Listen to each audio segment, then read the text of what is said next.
and welcome everybody to another episode here in my Grip to Tip series. This is Max from Woodsman's Finest. Today we're looking at another bow in my mini-series highlighting European Bowyers. This is the Erglis, which means eagle in Latvian. I named the bow because I got to help design this particular competition style longbow with Erglis of Baltic Bowyer up in Latvia. So I'm really excited to take this one around this 3D course here in an oddly warm January season, and I hope you guys are excited to come along. So let's do it.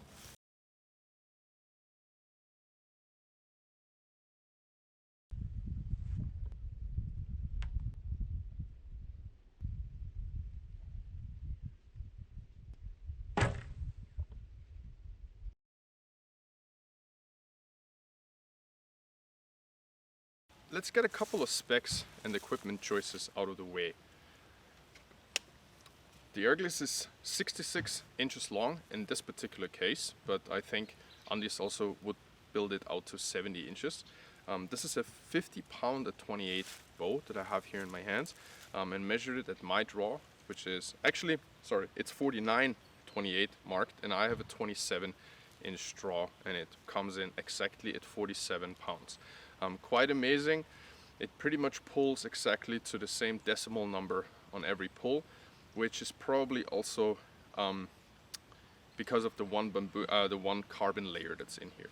So without jumping ahead too much of myself, 66 inches, 49 at 28. I've got the brace head exactly at 7.5 inches right now. The string is an endless loop string that came from Erglis. I just put some very small cat whiskers in here, and the bow is very stable and quiet, in my opinion. Grip to tip. Before we start on going over the rest of the specs and what makes this bow, in my opinion, so fun to shoot, just a quick word about like the backstory, as I always do, and I hope you guys don't mind the rambling too much, but you know, we're archers, so all of this kind of, I think, makes a lot of sense to us and has a little bit of meaning. So I'm a longbow guy, I found out. I love recurves as well.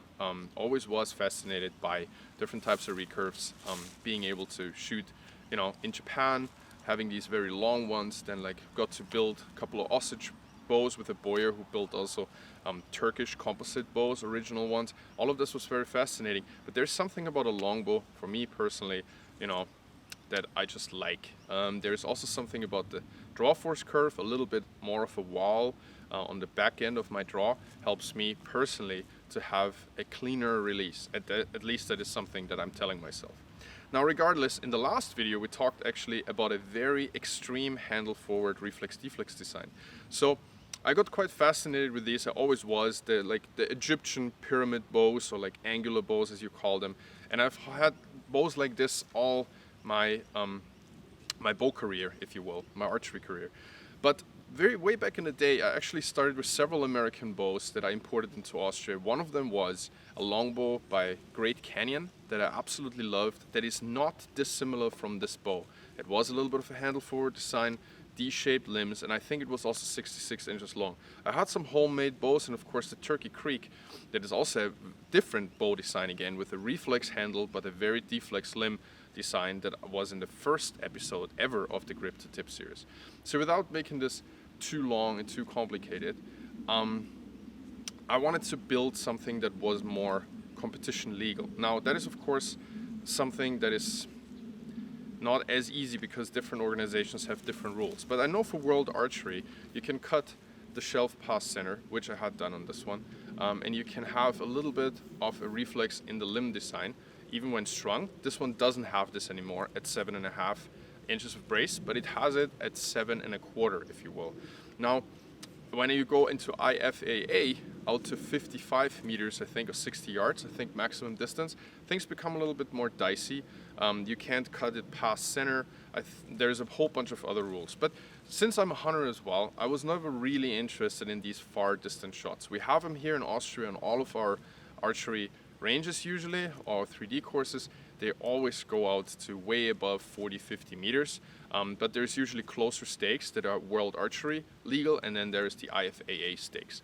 So that's just as a little precursor. So I contacted Baltic Bowyer and this because I was really fascinated with his beautiful laminations and his really cool designs, and I just wanted to highlight a couple more European bowyers that usually are just part-time and have a little bit of a harder time to find customers because the commitments, especially with all of these cheap Chinese bows, cheap Chinese risers and everything flooding Europe right now, is a lot harder, and I wanted to help them out being a craftsman myself. Having in hand, you know, looks at these things that are a little bit of a financial commitment, although I have to really say that it's very, very fair on this particular bow.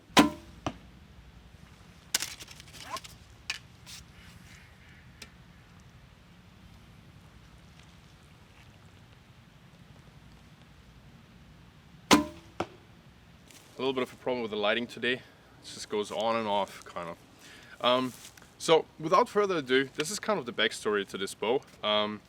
We wanted to do something that is handle forward, competition legal, stable, heavy. Now this bow comes in at exactly 1.1 kilograms or 2.3 pounds. Measured it today in the morning just as is. I ran a little bit of a bow quiver on here for a while, but then I really wanted to get deeper into, you know, what it is to shoot just a longbow. Now I still shoot carbon arrows, forgive me for that, but I think I unearthed some wooden shafts that I lacquered and varnished about 12 years ago, and they shot really nice out of this bow, but I just couldn't get used to throwing these like broomsticks and logs anymore. I have a lot of respect for people who can do that, and I might actually dabble a little bit with tapered shafts that are 11/32 on the front, 5/16 on the back. I think that's going to be a lot of fun, but for now all I have is these carbon arrows. Now this is probably the time where I'm gonna start running some B-roll here. So let's go over the grip to the tip. The grip is very D-flex on purpose, of course, and is consisting in this particular bow of beautiful bird's eye maple with micarta and beautiful laminations, and the grip is set very far forward, as far as was possible while being reasonable in the fade outs. Now the grip also has my grip design, which I'm really, really happy about.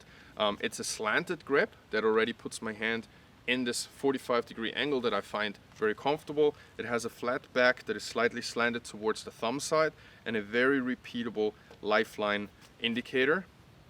Nice corner here. Then we've got some beautiful micarta overlays on the back and in the front. On a pure competition longbow, this probably wouldn't be a very smart idea because different organizations would deem this to be illegal with this like pattern on the back, but you could just like go with any type of other overlay. The lamination quality is absolutely impeccable on this bow. I love how it came out. It's got a whole bunch of dings and scratches already because I use it so much and I just carry it around everywhere. So I'm sorry on this if this video reveals a couple of scratches on your bow.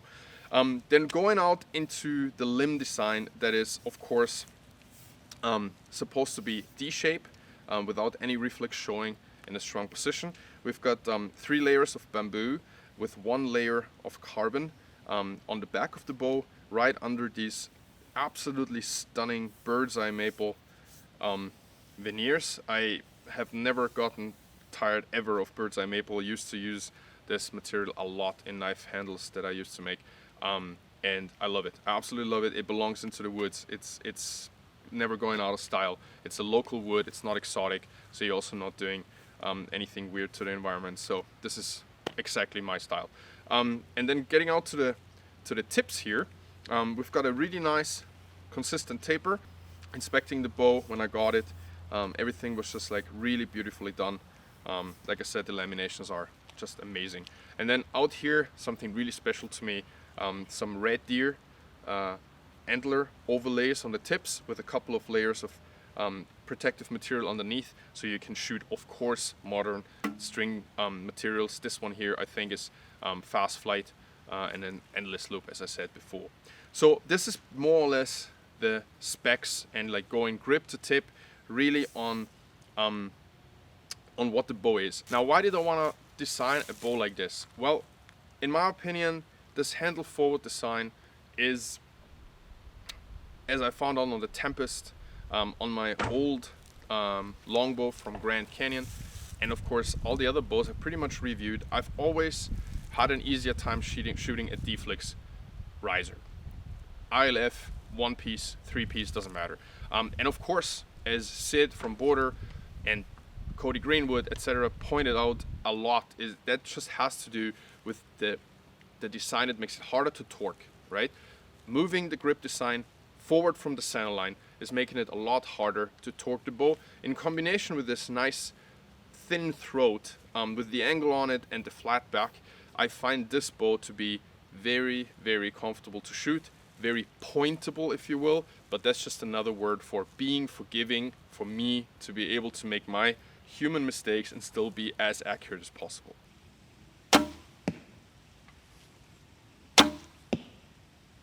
The shelf design is cut past center. As I said before, about 2-3 millimeters would be legal in World Archery, not legal in IFAA, but of course Undies builds them the way you want them. And with these 5 millimeter outside diameter arrows, or like inside diameter arrows, I'm sorry, I'm getting the perfect left side, right side of the shaft, left side of the string alignment that is really good for finger release, S-curve or S-path of the string to be tunable as easily as possible. And it's amazing what type of arrows fly out of this bow. It's a longbow. It shoots, depending on the arrow that I have, somewhere between 160 to 175, even 78 feet per second. And I can tune pretty much everything out of this bow that I have. 400s with a little bit lighter tips, 340s, 350s, arrows that you would think were way, way too stiff for a longbow that has 47 pounds at my draw. But I keep the arrows a little bit longer because I personally, of course, gap shoot and really like a manageable gap on my hunting distances. So I shoot full length arrows of about 31 or 32 inches edge to edge, and then of course components and nock. So pretty long arrow, but it helps me with this bow, and of course it makes the arrow dynamically a little bit spine weaker. However, it's pretty incredible still what can fly well out of this bow here. So let's just go over those quickly as well, because I think that is always important. So basically these are Eastern Axis style shafts. They're 5 millimeter inside the diameter, or like 5.2 if you will. They are having, of course, TopHat components, as always, insert outsert 60 grains, a little collar that makes it really bomb proof for very little money, and then a 150 tip. So altogether 215 up front. They weigh exactly 525 grains, so it is right around, or like pretty much 11.1 grains or something like that per pound. Not the lightest arrow, but great out of this bow. I've got a point on the stun distance with this of 30 meters, and that was very important for me. With two light arrows, like other ones I have that are 400s with 200 up front, they actually fly really great, very fast. I think somewhere around 175 or something like that. However, my point on distance is about like, I don't know, 45 yards or something like that. And for my 30-yard hunting distance, World Archery kind of realm, that was a little bit too far, since I don't run a fixed crawl, of course, on this bow, but just 3 under, which I haven't done in a long time. So a little bit heavier arrow gave me really good point on distance, and then a really nice gaps, anything before that. I'm of course running, you know, 1-stringer wraps on these, and then usually wild fletching for hunting because they're just so weatherproof. But for these videos, I run these helical super bright 4 fletches because I think it's just funner to watch the arrow fly, and you kind of, when you can kind of trace this like yellow tennis ball. At this point, I also want to do a shout out to the Push Archery. Please check out their new course, Tuning for Die-Hard Bow Hunters. I just got into it and I can't stop watching it. There's so much knowledge in there, so many things. I thought, like, let's say like this, I thought I was good at tuning. And, you know, like how it is with all experts, being an expert just means that you know nothing and you're just starting to dabble into these like rabbit holes that you thought you knew something about before. So check out the course. It is really gonna save you money in the long run, buying components, buying arrows, tuning, and it's gonna be, especially for a bow hunter, you have the responsibility to have the best effect on the animal. So tuning is something that is absolutely non-negotiable for every bow hunter out there. Now, you've got a nice moose target actually, probably about 35 yards from up there. The Alpha Tack, I use this at competitions hunting without arrows just as a dump bag, but especially for competitions it's amazing. I've got all my backup stuff in here, nicely compartmentalized. So many straps and stuff to, you know, roll up jackets, put them in here, have like a range finder in the front, or just like, you know, some writing materials. This is so well designed and so well made. And especially compartmentalizing my arrows. I always also bring a bear shaft and some backup stuff, but my, you know, #1 arrows are always in the front here. Love this thing. So definitely an amazing investment. Okay, let's shoot this.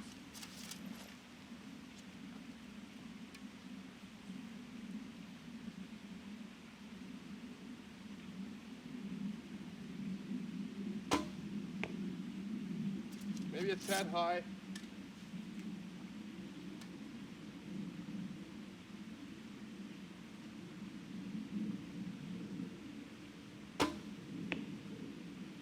That is money. Yeah, it worked. By the way, you're gonna find the link to where I am right now here in Nussbach by Kirchdorf in Upper Austria, of course down in the comment section, because these guys let me film here.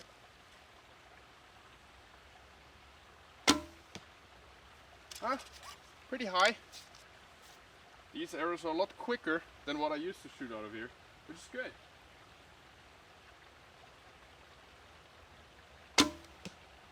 Yeah, we're getting there. Not quite there yet. You know, reducing your tip weight by about 50 grains and then going to a 1 inch shorter arrow really gave me a quicker arrow instead of like close to 600.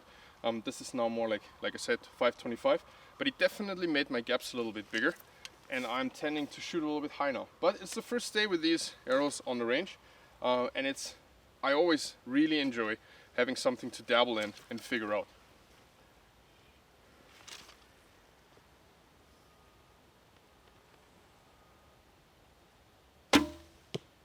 Yeah, that one's money though.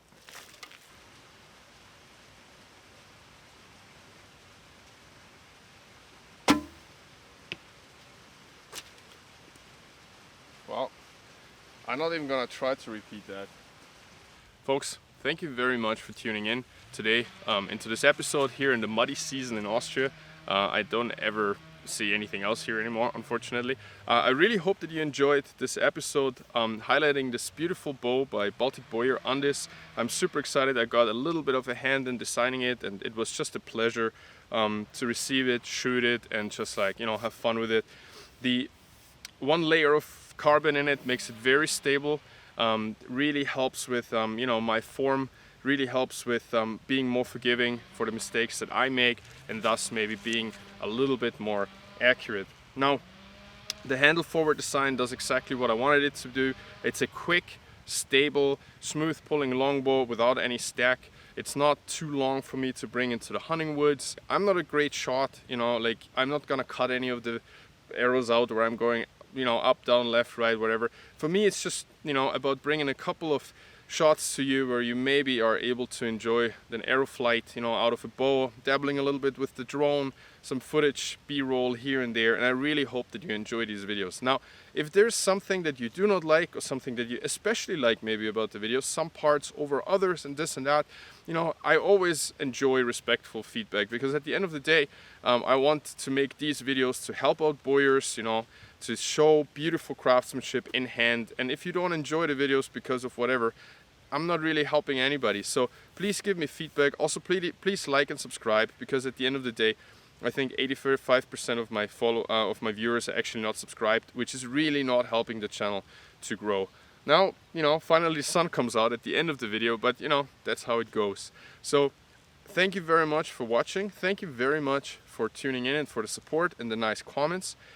Check out Andis at Baltic Bowyer. This is the Erglis, our competition style longbow. He's a, you know, part-time bowyer, so anything you can do to help him out, you know, even if it's just some virtual support, we are very much appreciative of that. Have a good one, and I'm gonna see you next time. Cheers.